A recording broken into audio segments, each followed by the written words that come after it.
ॐ नमो भगवते वासुदेवाय। नारायणं नमस्कृत्य नरं चैव नरोत्तमं देवीं सरस्वतीं व्यासं ततो जयमुतिरये। हे कृष्णा करुणा सिन्धु दीनबन्धु जगत्पते गोपेश गोपिका कान्त राधा कान्त नमोऽस्तुते। तप्त काञ्चन गौराङ्गी राधे वृन्दावनेश्वरी वृषभानुसुते देवी प्रणमामि हरिप्रिये। जय श्री कृष्ण चैतन्य प्रभु नित्यानंद श्री अद्वैत गदाधर श्रीवासदि गौरभक्तवृंदा। हरे कृष्णा कृष्ण कृष्ण हरे हरे, हरे राम राम राम हरे हरे। हरे Krishna. Happy Balaram Purnima to all the assembled Vaishnavas. எல்லா பக்தர்களுக்கும் என்னுடைய பணிவான வணக்கம். பலராம் பூர்ணிமா நல்வாழ்த்துக்கள். நிறையா சீனியர் பக்தர்கள்லாம் இன்றைக்கி இந்த சத் சங்கத்தில் இருக்கீங்க. எல்லா பக்தர்களுடைய பாதங்களுக்கு என்னுடைய வணக்கத்தை சமர்ப்பித்து கொள்கிறேன். ரொம்ப ஸ்பெஷல் டே பலராம் பூர்ணிமா. ஒரு முறை ஸ்ரீல பிரபுபாதரிடம் சீடர்கள் கேட்டாங்க, கிருஷ்ணா பலராம் ரெண்டு பேருக்கும் என்ன வித்தியாசம் என்று கேட்டார்கள்.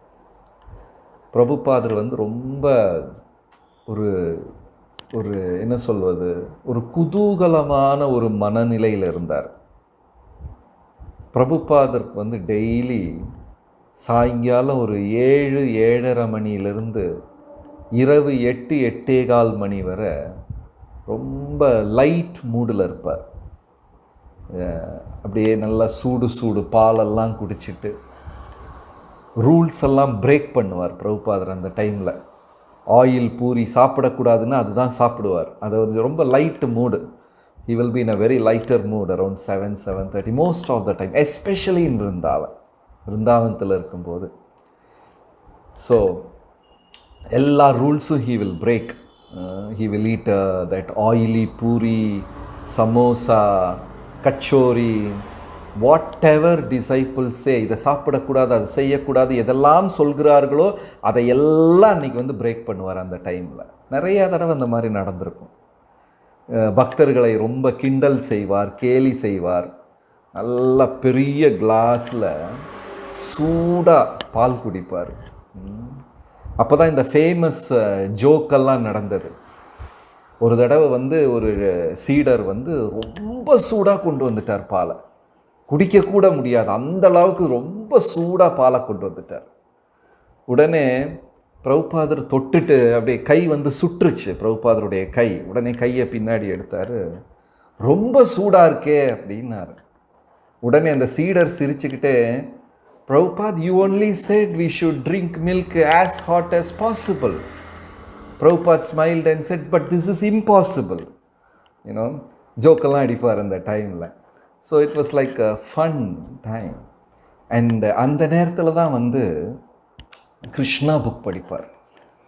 டிசைபிள்ஸ் வில் டேக் டர்ன், ஒருத்தராக மாற்றி படிப்பாங்க. ஒரு பேராகிராஃப் ஒருத்தர் படிப்பாங்க. அப்படி மாற்றி படிப்பாங்க. They will take turns and they will read. And sometimes Prabhupada will laugh and make jokes on that. அதுலேயும் இந்த குழந்தைகளுக்கு எப்படி இந்த ஃபைட்டிங் சீனெல்லாம் பிடிக்கும். Kids like all that. பிரபுபாதர் எப்படி Krishna killed Kamsa, Krishna killed different asuras. So Prabhupada will laugh and he will make a comment and all sorts of interesting things will be going on. So ஒரு முறை ஒரு சீடர் கேட்டார், கிருஷ்ணருக்கும் பலராமருக்கும் என்ன வித்தியாசம் அப்படின்னு கேட்டார்.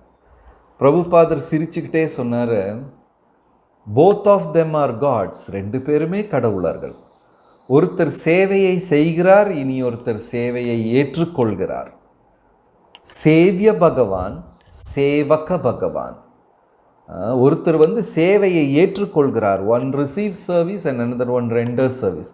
பட் அந்த டிசைப்பிளுக்கு அந்த ஒரு லைனில் பிரபுபாதர் சொன்னதை அந்த பக்தர்னால் கிரகித்து கொள்ள புரிந்து கொள்ள முடியவில்லை. மறுபடியும் கேட்டார், Prabhupad what is the difference? Prabhupad சிரித்து கொண்டே சொன்னார், only colour is difference, Balram is white Krishna அப்படின்ட்டு முடிச்சிட்டார். பெரிய வித்தியாசம்லாம் கிடையாது, பலராமர் வெள்ளை கிருஷ்ணர் அப்படின்னு சொல்லி முடித்து விட்டார். And Prabhupad said, nectar of டிவோஷனில் பிரபுபாதர் எழுதுகிறார், Balaram the first and the last expansion of Krishna. பகவானுடைய முதல் விரிவாக்கமும் பலராமர் தான், கடைசி விரிவாக்கமும் பலராமர் தான். The first expansion is Balaram and the last is Adishesh. கடைசி விரிவாக்கம் சேஷநாகம்.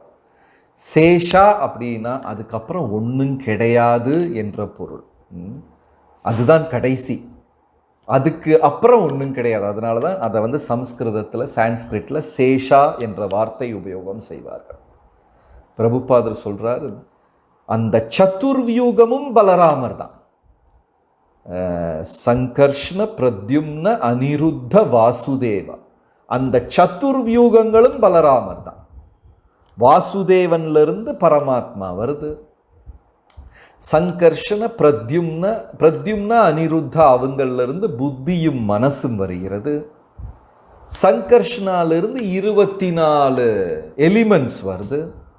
எல்லாமே பலராமர் தான் அப்படின்னு சொல்லி நெக்டர் ஆஃப் டிவோஷனில் பிரபுபாதர் சொல்கிறார்.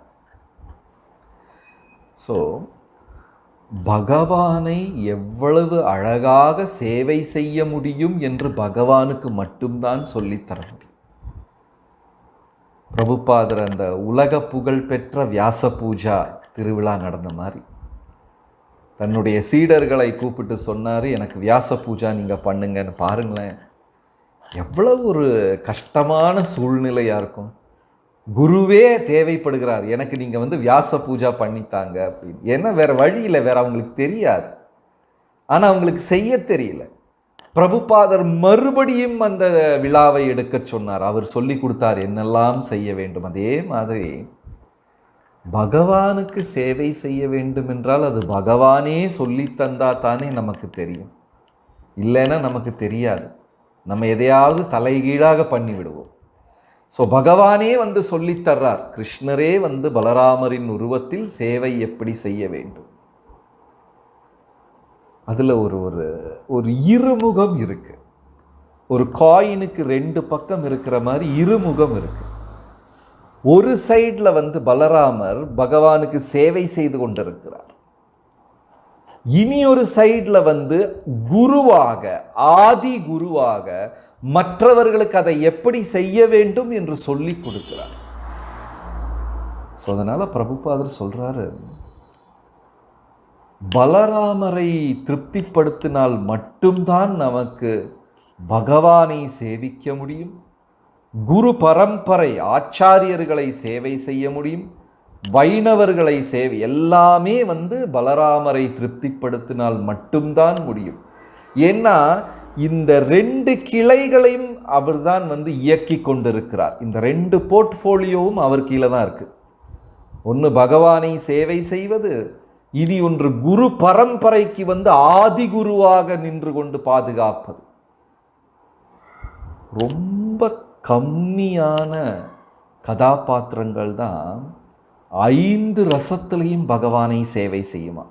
ரொம்ப அழகாக பிரபுபாதர் நெக்டர் ஆஃப் டிவோஷனில் விளக்குகிறார். எல்லாருக்குமே இந்த 5 கதாபாத்திரத்தில் பகவானை சேவை செய்ய முடியாது. 5 ரசங்களிலும் சேவை செய்ய முடியாது.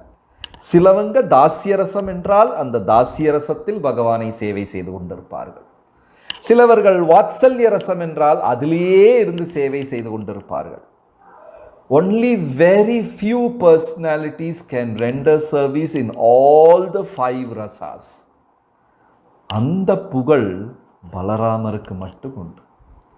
5 ரசத்திலையும் பகவானை சேவை செய்கிறார்.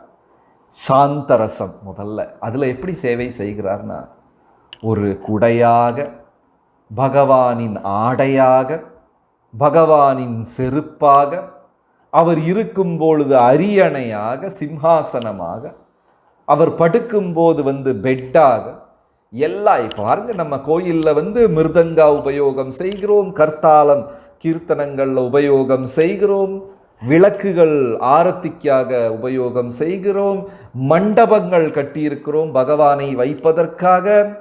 இது எல்லாமே பலராமர் தான். மிருதங்கா, கர்த்தால், ஆல்டர், அந்த மண்டபம்.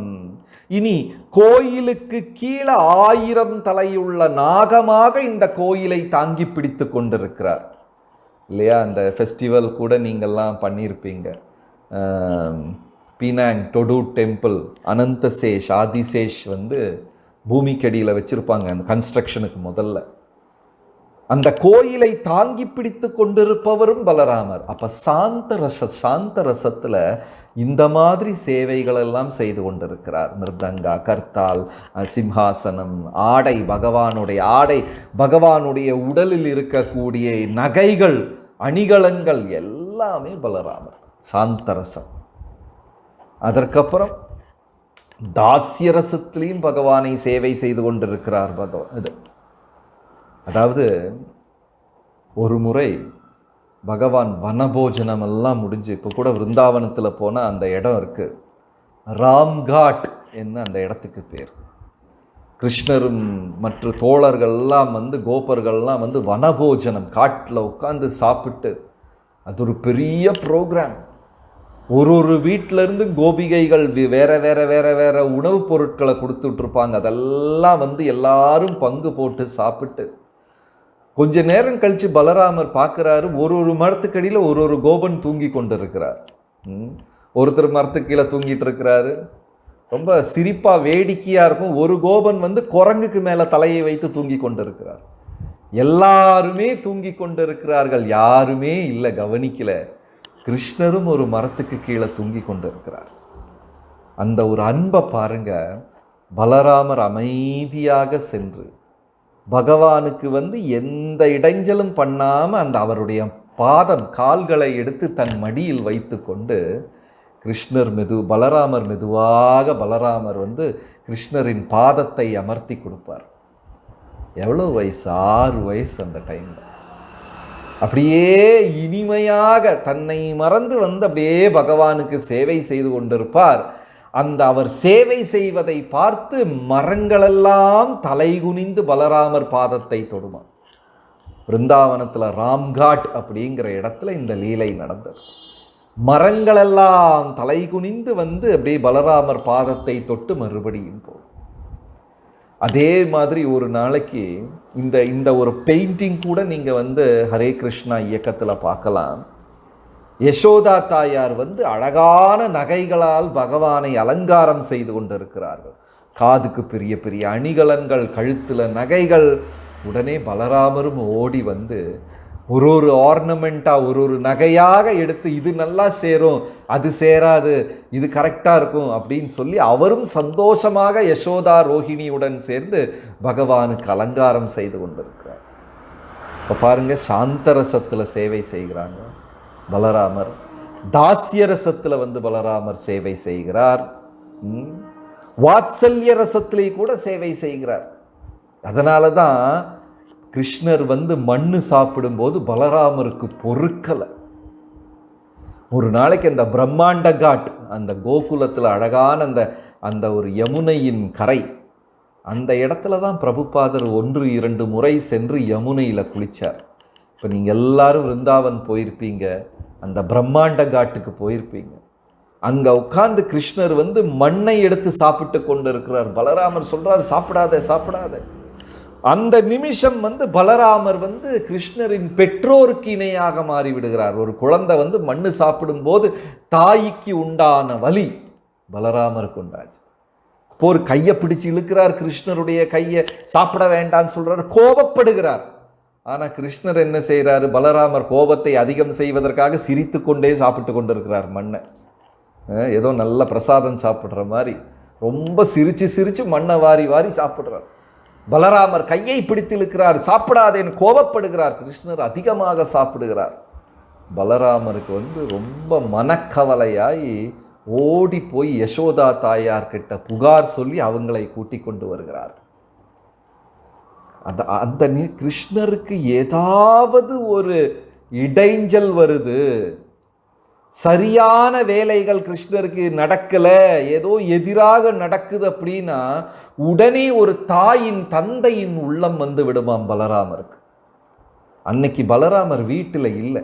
என்னைக்கு பலராமரை உரலில் கட்டி வைத்த அந்த தீபாவளி நாள் அன்னைக்கு அவர் இல்லை. பலராமர் ஏதோ பசங்க கூட விளையாண்டுக்கிட்டு வர்றாரு.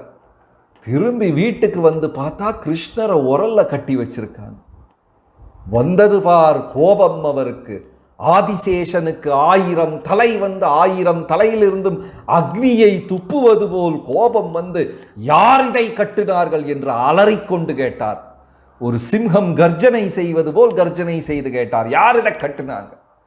எந்த அரக்கன் கிருஷ்ணரை இந்த உரல்ல கட்டி வைத்தது? அந்த அரக்கன் மட்டும் என் கையில கிடைச்சா ஒரே மிதி பாதாளத்திற்கு அனுப்பி விடுவேன். அவ்வளவு கோபம்.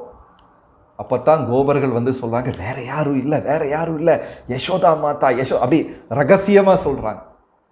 யசோதா என்று கேட்ட உடனே பலராமரின் கோபம் சற்று குறைந்தது. ஏன்னா யசோதா தாய் அன்பால தானே கட்டியிருப்பாங்க. இருந்தாலும் கிருஷ்ணரை கட்டுவது சரியில்லவே. என்னதான் அன்பா இருந்தாலும் கட்டி வைக்கலாமா? நேரே போனார். வீட்டில் போனோன்னு அவங்க சமையல் அறையில் யசோதா தாயார் ஏதோ செய்து கொண்டிருக்கிறார்கள். என்ன தைரியம் உங்களுக்கு? நீங்க ஏன் கிருஷ்ணரை உரல்ல கட்டுனீங்க? யசோதா சிரிச்சுக்கிட்டே, அடுத்தது நீ வாப்பா, நான் ஏன் கட்டக்கூடாது? என் பிள்ளை, நீங்க 2 பேர் சொன்னா கேட்கறது இல்லை, உங்களை கட்டாம ஏன் கட்ட? யாரை கட்டி வைத்திருக்கிறீர்கள் என்று தெரியுமா? சரி, தெரியாது, நீ சொல்லு, யாரை கட்டி? 14 உலகத்தை மாட்டி படைக்கும் இறைவன், 33 கோடி தேவி தேவகணங்களும் அவர் சொல் பேச்சை தான் கேட்கிறார்கள். சூரியன் கூட காலையில உதிக்கணுமா வேண்டாமா என்று அவரின் வார்த்தையை கேட்டுத்தான் உதிக்கிறார். அவரை போய் தூணுல கட்டி உரல்ல கட்டி வச்சிருக்கீங்களே. ஓஹோ, அவர் அப்படி. அப்ப நீங்க யாரு சார்? நீங்க யாரு?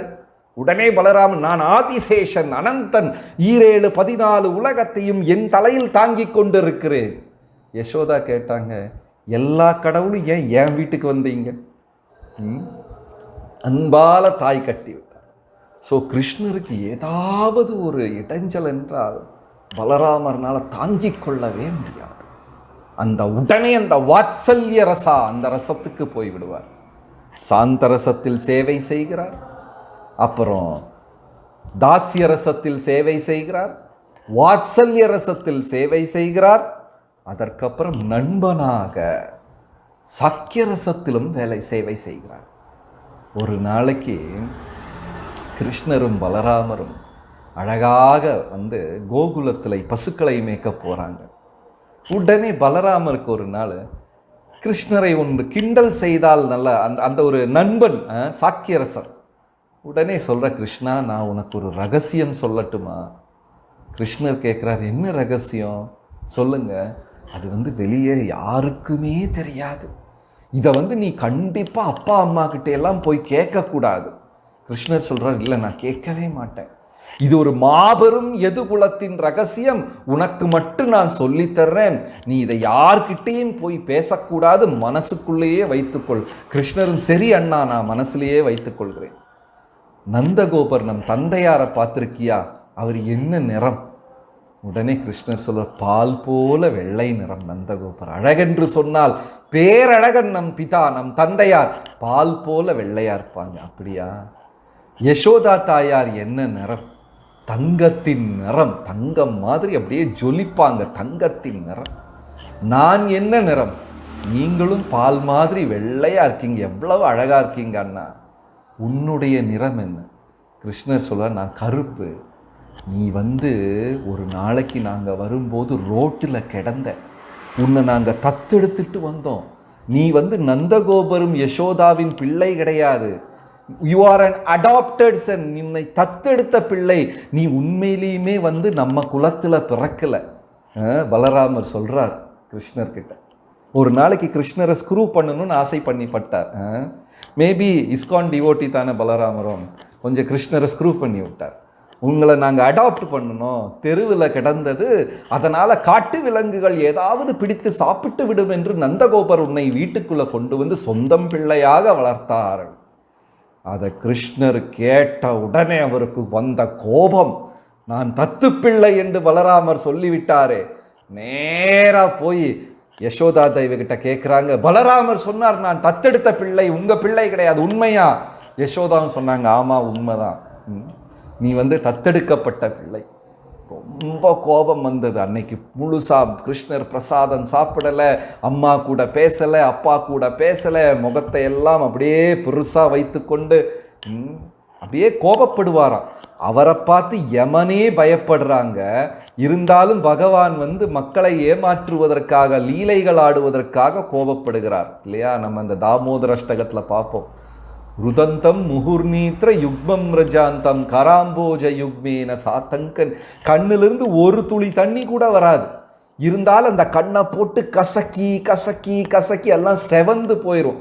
அந்த காஜல் மஸ்காரா அந்த கண்ணியுமே அந்த வர எல்லாம் முகம் பூரா ஆயிடும், தண்ணியெல்லாம் வராது. கடைசியில் பொழுது சாய்ந்தும் கிருஷ்ணர் உணவு சாப்பிடாதனால நந்தகோபருக்கு பெரும் வருத்தம். உடனே கிருஷ்ணா அப்படின்னு சொல்லி மடியில் எடுத்து வச்சுட்டு, நீ எங்கள் பிள்ளைதான், யார் சொன்னா உன்னை தத்தெடுத்தாங்க? நீ பிறந்த பொழுது தேவி தேவர்களெல்லாம் வந்து உன் புகழ் பாடினார்கள். கர்கமுனி என்ன சொன்னார் என்று தெரியுமா?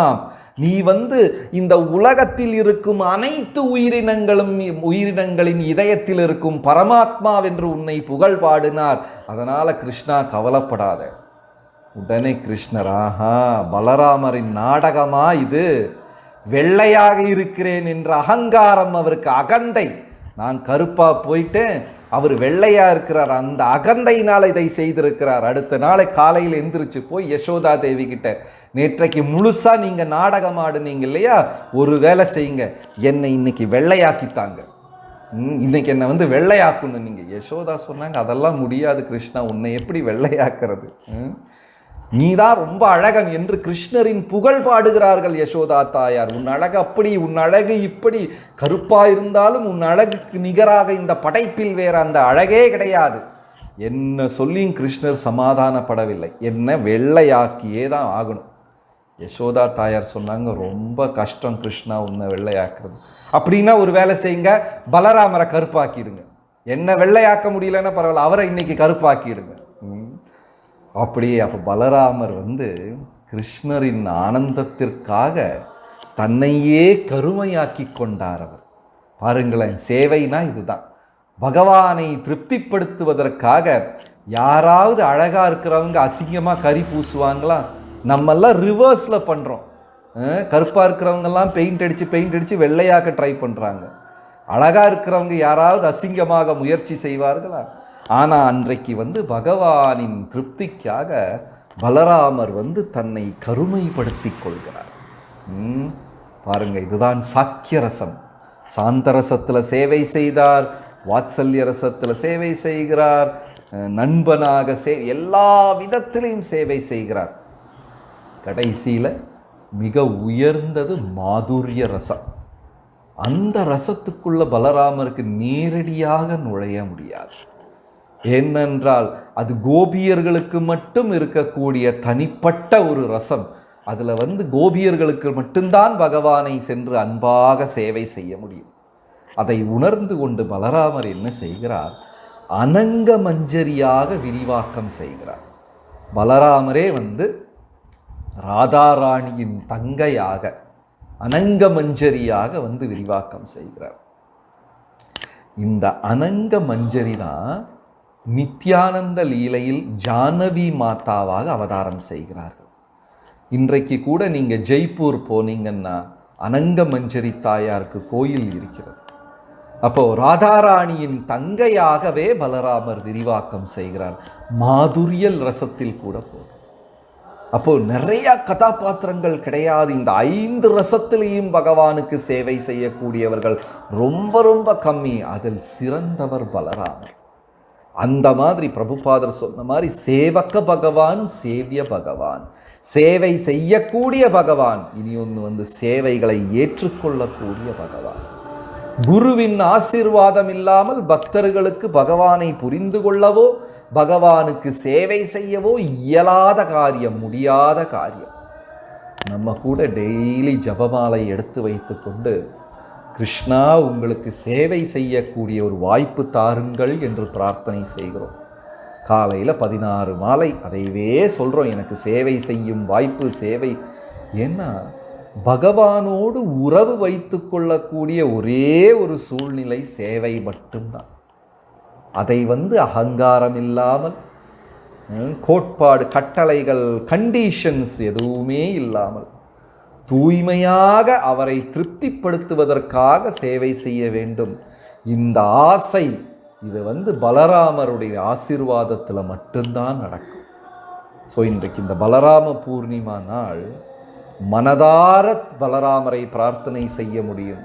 அதாவது குருவை திருப்திப்படுத்துவதற்காக, வைணவர்களை திருப்திப்படுத்துவதற்காக, ஆச்சாரிய பரம்பரையை திருப்திப்படுத்துவதற்காக, கடைசியில் பகவானை திருப்திப்படுத்துவதற்காக எல்லா விதத்திலையும் சேவை செய்ய அந்த வாய்ப்பு, அந்த அனுக்கிரகம் பலராமர் தர வேண்டும் என்று நம்மால் பிரார்த்தனை செய்ய முடியும். ரொம்ப முக்கியமான நாள்.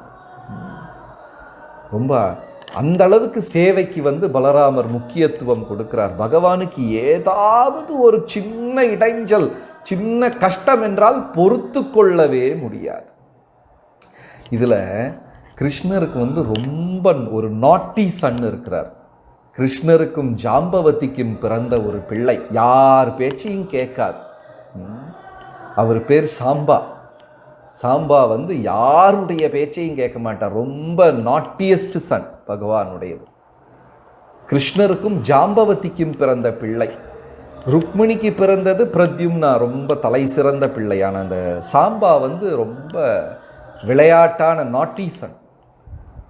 ஒரு முறை துரியோதனின் மகளின் திருமணம் நடக்கிறது. பலராமரைத்தான் ரொம்ப முக்கியமாக அழைத்திருக்கிறார்கள், மற்ற எல்லாரையும் அழைத்திருக்கிறார்கள். ஆனால் அந்த திருமணத்துக்கு பலராமர்னால போக முடியலை. அவருக்கு கொஞ்சம் அலுவல்கள் இருந்ததுனால அந்த திருமணத்துக்கு, ரொம்ப பிரியப்பட்ட சீடன் துரியோதனன், துரியோதனனின் மகள் திருமணத்திற்கு பலராமர்னால போக முடியல. சாம்பன் சொல்கிறார், நான் போகிறேன், திருமணத்துக்கு போகிறேன். உடனே பலராமரும் சரி நீ போயிட்டு வா, கிருஷ்ணரும் சொல்கிறார், எல்லாரும் சொல்லி ஓகே அப்படின்னு சொல்லி சாம்பா துரியோதனின் மகள் திருமணத்துக்கு போகிறார்.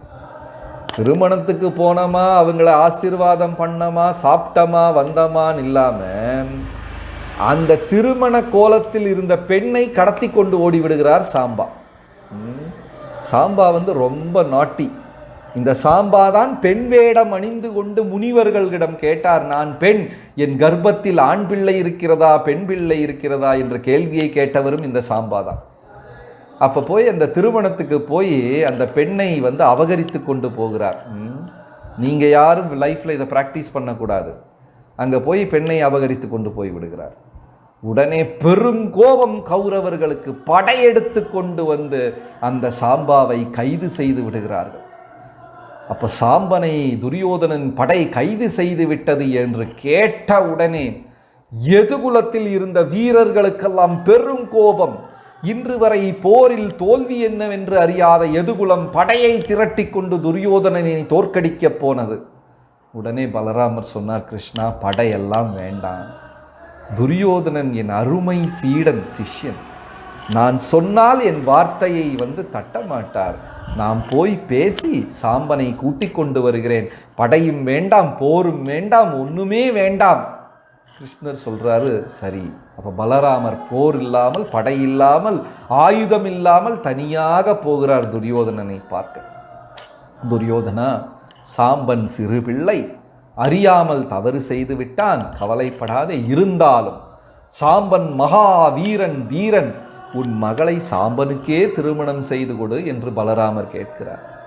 அதை கேட்டுக்கொண்டு துரியோதனன் கொக்கரித்து சிரிக்கிறார். கொக்கரித்து சிரித்து விட்டு சொல்கிறார், பலராமா, நீங்க தவறுதலாக எதுகுலத்தில் பிறந்து விட்டீர்கள். உங்களை போன்ற ஒரு மனிதர் எப்படி இந்த கேவலமான குடும்பத்தில் பிறக்க முடியும்? கிருஷ்ணரின் வேலையே பெண்களை அபகரித்து கொண்டு போவதுதான். தந்தை செய்ததைத்தானே பிள்ளையும் செய்வான், வேற எதையாவது மாற்றி செய்வானா? ரொம்ப கேவலமான குலம் எது குலம்? பசுக்களை மேய்ப்பது, வீடுகளில் ஏறி தின்பண்டங்களை திருடுவது, பெண்களை அபகரிப்பது என்று சொல்லிக்கொண்டு அப்படியே துரியோதனன் கிருஷ்ணரை பற்றி மிக இழிவாக பேசிக்கொண்டிருக்கிறார். பலராமரின் வெள்ளை முகம் சினத்தால் சிவந்தது. கண்கள் ரெண்டும் அக்னியை போல் எரிய ஆரம்பித்தது. அப்படியே பலராமர் தன் கலப்பையை எடுத்தார். ஹஸ்தினாபுரத்தில் ஓங்கி ஒரு அடி அடித்தார். ஹஸ்தினாபுரம் பூமியிலிருந்து செப்பரேட் ஆயிடுச்சு. இழுத்து கொண்டு நடக்க ஆரம்பித்து விட்டார். பலராமர் முன்னாடி போறார், நிழல் மாறி ஹஸ்தினாபுரமே பின்னாடி போயிட்டு இருக்குது. கொண்டு போய் நான் யமுனையில் முக்கி விடுவேன், கடலில் இதை முக்கி விடுவேன் என்று கூறிக்கொண்டு பலராமர் நடந்து கொண்டிருக்கிறார். பீஷ்மர் சொன்னார், துரியோதனா, என்ன மகா காரியம் செய்து விட்டார். பலராமர் யார் என்று உனக்கு புரியவில்லையா? கிருஷ்ணரே தான் பலராமரும், இவர்கள் இடையில் எந்த வித்தியாசமும் கிடையாது. அந்த பலராமர் கிட்ட போய் நீ எல்லார்கிட்ட பேசுற மாதிரி கிருஷ்ணரை பற்றி இழிவாக பேசிவிட்டாய். கிருஷ்ணர் கூட மன்னித்து விடுவார், ஆனால் பலராமருக்கு மன்னிப்பு என்னவென்றே தெரியாது. வெள்ளை மனம் படைத்தவர் போய் எதையாவது பேசி அவரை தடுத்து நிறுத்து, இல்லை என்றால் ஹஸ்தினாபுரம் நாளையிலிருந்து பூமியிலேயே இருக்காது. அப்பதான் புரிஞ்சது துரியோதனனுக்கு தீயில போய் விரல வச்சிட்டோம் என்று. பலராமர் சிரித்து கொண்டே இருக்கிறார் என்று சொல்லி பகவானை பற்றி இழிவாக பேசினார். போய் குரு வம்சத்தில் இருப்பவர்களெல்லாம் பலராமர் காலில் விழுந்தார்கள். மறுபடியும் மறுபடியும் மன்னிப்பு கேட்டுக்கொண்டார்கள். அறியாமல் பேசிவிட்டோம், அறியாமல் செய்த தவறை பொறுக்க வேண்டும் என்று கிருஷ்ணரை துதிக்க ஆரம்பித்தார் துரியோதனன். கிருஷ்ணர் இப்படி துதிக்க ஆரம்பித்தார். பலராமரின் கோபம் குறையவே இல்லை. கடைசியில சொன்னார், என் பெண்ணை நான் சாம்பனுக்கே திருமணம் செய்து கொடுக்கிறேன், கோலாகலமாக இந்த திருமணத்தை நடத்தி கொடுக்கிறேன். அப்புறம்தான் கலப்பை எடுத்தார். அதனால பிரபுபாதர் சொல்றார் நெக்டர் ஆஃப் டிவோஷன்ல, be very careful about the plough which Balaram carries on his shoulder. விவசாயமும் பண்ணுவார், அதை எடுத்து யுத்தமும் செய்வார், ரெண்டுமே செய்வார் அவர். கலப்பை விவசாயிகள் தான் உபயோகிப்பார்கள். அதே மாதிரி பக்திக்கு அந்த கலப்பை உபயோகம் செய்யும். நம் மனதில் இருக்கக்கூடிய அழுக்குகளை எல்லாம் வெளியே எடுத்துவிடும். பக்திக்கு ரொம்ப சாதகமாக மனதை மாற்றும் அந்த கலப்பை. அதே நேரத்தில் பக்திக்கு ஏதாவது எதிராக செய்தால் நேர தலையில லேண்ட் ஆகும். ஜெகநாதரின் லீலை எவ்வளவு லீலை! பலராமர் அடிச்சிருவார், ஒரே அடி. எவ்வளவு வைணவர்கள் அடி வாங்கியிருக்கிறார்கள். ராமானுஜாச்சாரியார் அறை வாங்கியிருக்கிறார், புண்டரீக வித்யாநிதி அறை எல்லாரும் வாங்கியிருக்கிறாங்க. நல்லா இஸ்கான் இயக்கத்தில் கூட நிறையா பூஜாரிகள் ரகசியமாக அடி வாங்கியிருக்கிறார்கள் பலராமர் கிட்ட. அப்படியே சிரிச்சுக்கிட்டே இருப்பார். அப்படி காது வரை அப்படி அவருடைய இதழ்கள் அழகாக இருக்கும். தப்பு பண்ணியாச்சு, பலார்னு ஒரு அறை. அடுத்த நாளைக்கு காலையில் 4:30 மணிக்கு பார்த்தா மங்களாரத்திக்கு பூஜாரியோட கண்ணமெல்லாம் சிகப்பாக இருக்கும். என்ன பிரபு? ஒன்றும் இல்லை பிரபு, என்னன்னு தெரியல, ராத்திரி ஏதோ கடிச்சிட்டு போயிடுச்சு அப்படிம்பார். நல்லா அடி வாங்கியிருப்பார் பலராமர் கிட்டிருந்து. ராமானுஜரே பெற்றுக்கொண்டார் அந்த அறையை. போனார் ஜெகநாத் பூரியில், பார்த்தார் ஒன்றும் சரியா இல்லை. கஞ்சியில் முக்கி அந்த துணியை எடுத்து ஜெகநாதர் மேலே சுற்றி வச்சுருக்காங்க. மலேசியாலெல்லாம் அந்த அனுபவம் இருக்கான்னு தெரியல, தமிழ்நாட்டிலலாம் இப்போ கிடையாது. அந்த காலத்தில் புது வேட்டியை வாங்கினா அப்படியே கஞ்சியில் முக்குவாங்க. அது குச்சி மாதிரி நிற்கும். அது என்னமோ அது ஒரு காலத்தில் அப்படி ஒரு ஸ்டைலு, கஞ்சியில் முக்கியெல்லாம் ட்ரெஸ்ஸை போட்டுக்குவாங்க, ஸ்டார்ச் ட்ரெஸ்.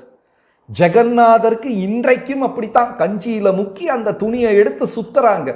ராமானுஜாச்சாரியார் யோசிச்சாரு, இது என்ன இது, இதை திருவிழாங்க வேற கொண்டாடுறாங்க, ஓடான சஷ்டி, என்ன திருவிழாவோ இது, இதை வேற உடம்புல பூரா குத்தும்.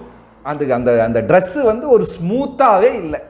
காலையில் எந்திரிச்ச உடனே முதல்ல பூஜாரி கிட்ட பேசி இந்த ட்ரெஸ்ஸை எல்லாம் மாற்றி வேற ட்ரெஸ்ஸை போட்டுன்னு முடிவு பண்ணிட்டார்.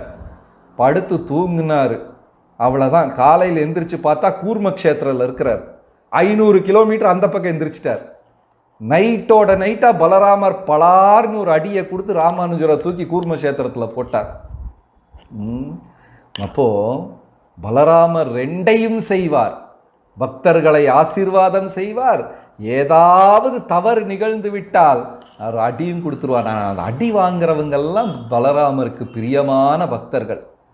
எப்படி நித்யானந்த பிரபு ரகுநாத தாஸ் கோஸ்வாமி காலை தூக்கி ஒரு எங்கேயோ ஒளிந்திருந்து நமஸ்காரம் பண்ணார். ரகுநாத தாஸ் பார்த்து விட்டேன், திருடன் ஒளிந்திருந்தவன் கருணையை திருடுகிறான், இங்கே வா அப்படின்னு கூப்பிட்டாரு. அப்படியே ரகுநாத் தாஸ் கோஸ்வாமி போய் குனிந்து நின்னார். ஒரே பனிஷ்மெண்ட், எல்லாருக்கும் பிரசாதம் கொடு என்று விட்டார். பலராமரின் லீலைகளை புரிந்து கொள்ளவே முடியாது. எதை வேணா செய்வார். இனி ஒரு தடவை வேற ஒரு திருமணத்திற்கு கூப்பிட்டார்கள் பலராமரை எல்லாம் கூப்பிடும்போது கொஞ்சம் யோசிச்சு கூப்பிடணும்.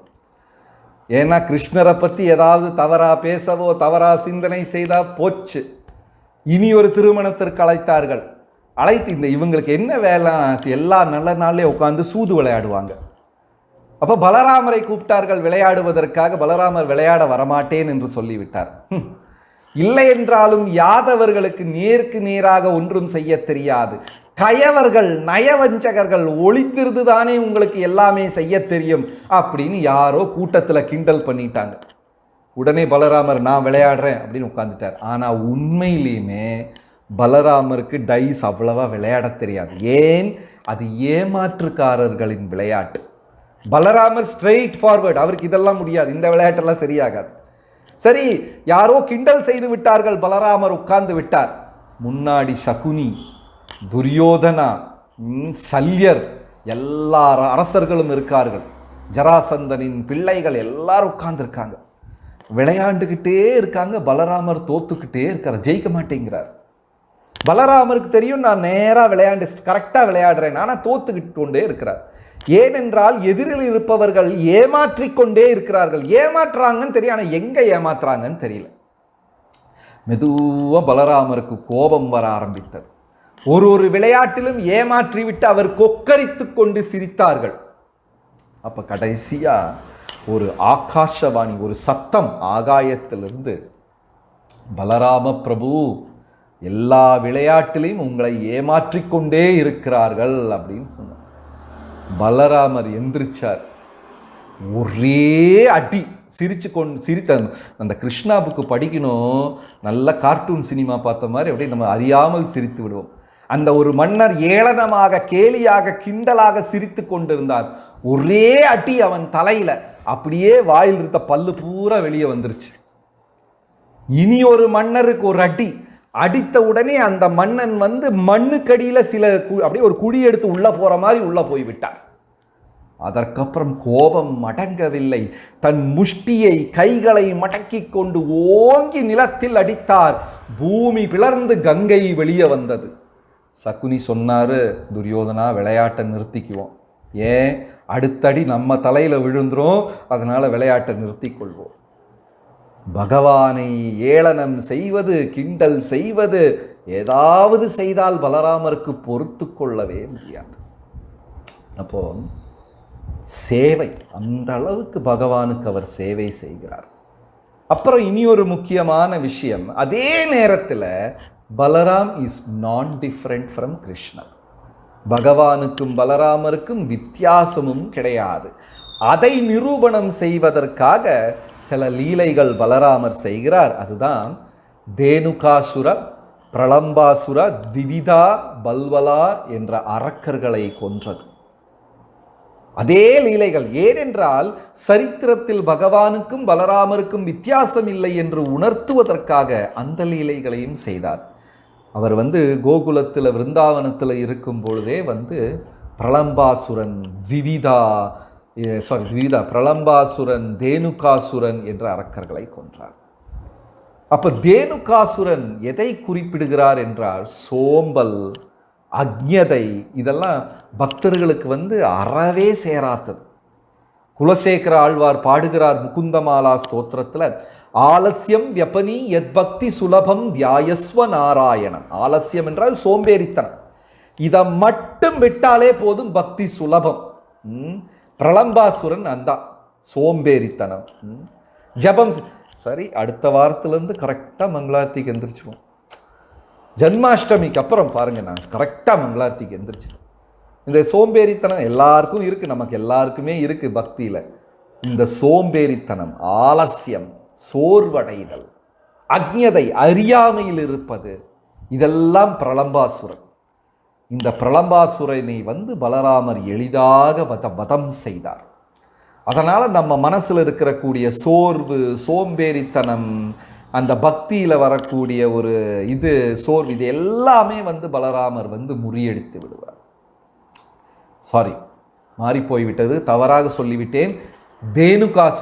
பிரலம்பாசுரன் கிடையாது, தேனுகாசுர கழுதை. இதுதான் சோர்வு, சோம்பேறித்தனம், அறியாமை, இதெல்லாம் தேனுகாசுரன். அது கூட நம்ம கிருஷ்ணா புக்கில் ரொம்ப அழகாக விவரித்து கொண்டிருக்கிறார்கள். தாளவன், அந்த வனம் பூரா நொங்கு பழங்கள் அவ்வளவு இனிமையாக இருக்குமா, அந்த பாம் ஃப்ரூட் நொங்கு. அதை சாப்பிடுவதற்காக கிருஷ்ணரும் பலராமரும் எல்லாரும் போகிறாங்க. இந்த கழுதைகள் அவங்கள தாக்குவதற்கு தயாராக இருக்கு. எல்லாம் வாளை பிடித்து சுற்றி பனை மரத்தின் தலைக்கு எரிஞ்சு விட்டாங்க பலராமர்.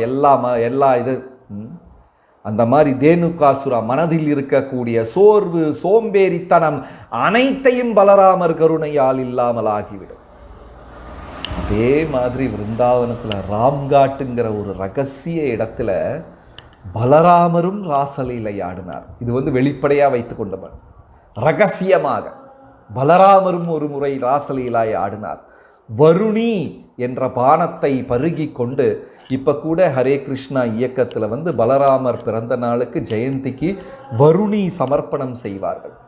பால், தேன், இது போன்ற ரொம்ப நல்ல பொருட்களால் செய்யப்பட்ட ஒரு பானம் வருணி. அது எப்படின்னலாம் தெரியாது, ஆனால் ஒரு தடவை குடிச்சிருக்கோம். ஒரு 1/4 கிளாஸ் குடித்தாலே மத்து பிடிச்சிரும், அவ்வளவு ஸ்வீட்டு, ஹைலி திக் ஸ்வீட். யாருக்காவது தேன் பாட்டிலாக குடிக்க முடியுமா? ரொம்ப கிருஷ்ணச்சந்திர பிரபு தலையாட்டுறார், முடியாது. தேனெல்லாம் பாட்டிலெல்லாம் நம்மளால் குடிக்க முடியாது. அந்த தித்திப்பு தலைக்கு பிடிச்சிரும், ரைட்? அவங்க யூஸ் பண்ண ட்ரக்கெல்லாம் அந்த மாதிரி ட்ரக்கு அல்லாமல் இந்த காலத்தில் ஆளு குடிச்சிட்டு தெருவில் இப்படி கிடப்பாங்க. தமிழ்நாட்டிலலாம் பார்த்தீங்கன்னா எல்லாம் தலைகளாக கிடப்பாங்க. அப்படி கிடையாது. அவர்கள் அந்த அவர்கள் கொடுத்த பானீயம், அந்த பானம் இனிப்பு தித்திப்பினால் தலைக்கு பிடிக்கும். யானை கரும்பு காட்டுக்குள்ளே போய் கரும்பை சாப்பிட்டு ஓவர் ஆகிடும், அதிகமாகிடும். அதுக்கப்புறம் யானைக்கு என்ன பண்ணுறதுனே தெரியாது, போகிற வழியில் இருக்கிற மரத்தையெல்லாம் பிடுங்கி போட்டுரும். அந்த மாதிரி அந்த வருணி பானம் அவ்வளவு தித்திப்பு. அதை பருகி கொண்டு உன்மத்தனாக மத்து பிடித்தது போல் நேர யமுனால போயிட்டார். யமுனா கிட்ட போயிட்டு, வா எனக்கு கூட ராசலீலா விளையாடணும் அப்படின்னு சொன்னார். யமுனை தொழுதகை வண்ணம் பலராமரை பிரார்த்தனை செய்து கொண்டு, நான் வரமாட்டேன் என்று சிரித்து கொண்டு சொன்னது.